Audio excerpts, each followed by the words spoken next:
فکر زن میکن برام که وقت زن بردنه، زن بود از بحر مرد برای زنه، وقت زن میکرد جمال مثل مه روشنه، جون منه عمرم زنه، کلبه عمد او روشنه، زن که جون منه مایه عمرم زنه.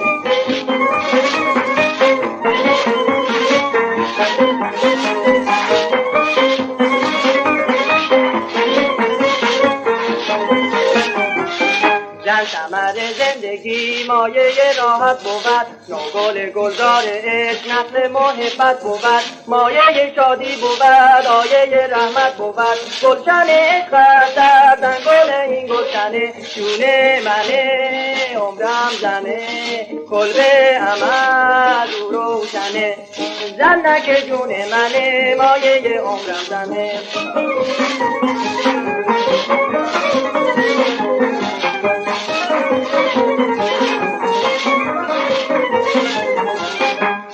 ازل آفرید خالق ما حسنه، جسم زند لطفنا قلب زند خومه، نیست شدن گل بگوی نیست شدن محبته، قلبه تاریک مرد از رخ زن روشنه، زن که جون منه مایه عمرم زنه.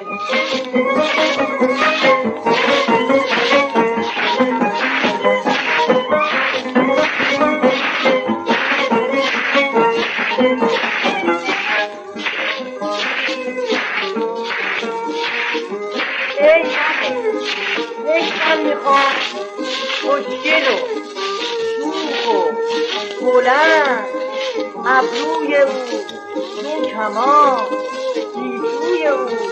چون چمن، خوب پسندد مرا منم کنم او را پسند،